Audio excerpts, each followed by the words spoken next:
Bzz, Léa Pitrini, et bienvenue dans le monde magique des Pokémon. Mon nom est Neil, les gens m'appellent souvent le soubéran Pokémon. Ce monde est peuplé de créatures magiques qu'on appelle Pokémon. Pour certains, ils sont un moyen de combattre. Pour d'autres, ils sont simplement des animaux domestiques. Pour ma part, je me contente de les étudier. Mon rôle est de compiler les informations que les dresseurs du monde entier m'envoient grâce à leur Pokédex. Mon assistant, Happy Trini End, se chargera des explications supplémentaires. Voici Bulbizarre. Voyons ensemble ce que disent ces fiches. Fiche numéro 1, les données. Le Pokémon Graine, le numéro 001 du Pokédex national, Bulbizarre. Bulbasaur est son nom anglais et Fushigi-Dane est son nom japonais.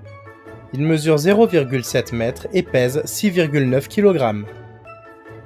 Bulbizarre est de type plante-poison et fait partie de deux groupes d'œufs, le groupe monstrueux et le groupe plante. D'ailleurs, il faut 5120 pas pour faire éclore son œuf.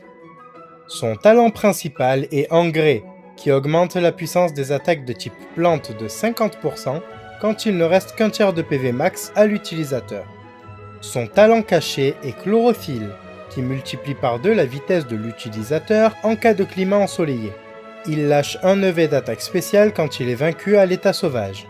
On trouve plus souvent des Bulbizarres mâles, on en trouve 87,5% contre 12,5% de femelles. Fiche numéro 2, particularité de l'espèce.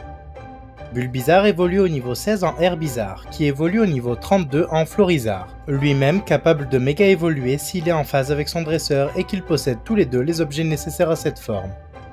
Bulbizarre porte un bulbe sur son dos, qui lui sert de réserve de nourriture. Ce bulbe lui permet de survivre plusieurs jours sans manger. Il grandit jour après jour en absorbant la lumière du soleil. Lorsqu'il devient trop lourd pour le Pokémon, ça signifie qu'il est proche du niveau 16. Bulbizarre est capable de soulever des masses équivalentes à la sienne, voire même plus conséquentes. Fiche numéro 3. Forme et localisation. Les spécimens mâles et femelles ne présentent aucune différence, et Bulbizarre ne possède pas de forme particulière liée à un objet ou à une autre donnée. Il possède cependant une forme chromatique que voici. C'est l'un des 3 starters dans les versions rouge, verte, bleu, rouge-feu, vert-feuille, X et Y proposés par le professeur Chen ou le professeur Platane. On peut également l'obtenir au refuge d'Azuria dans les versions jaune, Let's Go Pikachu et Let's Go Evoli, bien qu'il soit également trouvable au sol dans la forêt de Jade dans ces 2 dernières versions. Enfin, le vendredi, sur la route 2 d'Alola en utilisant le scanner des îles, il reste capturable à l'état sauvage. Fiche numéro 4. Statistiques et Move Pool. Pour la strat, Bulbizarre appartient au tier Smogon Little Cup. Il possède un bon Move Pool offensif et de belles statistiques de base en attaque spéciale et en défense spéciale. Son talent caché lui permet également d'avoir un joli bonus sous le soleil. Ses statistiques en défense sont cependant mauvaises, le rendant vulnérable aux attaques de priorité. Sa faiblesse face au type vol et psy pose également problème en Little Cup.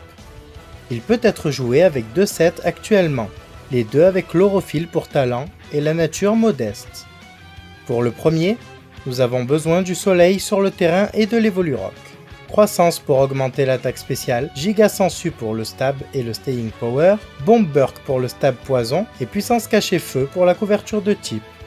Pour que ce set soit efficace, il faudra renforcer ses stats avec 30 IV en attaque spéciale et en vitesse, puis 236 IV en attaque spéciale et en vitesse.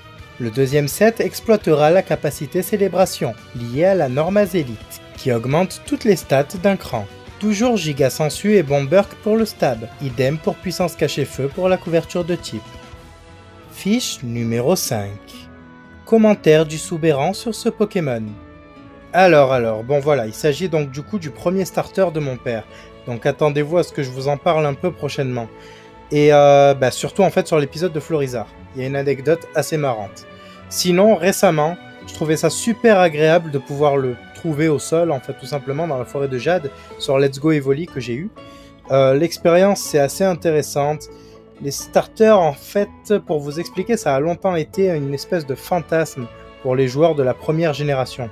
Vu qu'à l'époque on pouvait pas faire d'œufs, c'était compliqué de remplir le Pokédex. En fait, les négociations avec les autres joueurs du quartier ou de la famille étaient tellement impossibles que j'utilisais 2 Game Boy, 2 versions et un câble Link pour les échanges. Je ne jouais avec les autres qu'en cas de combat.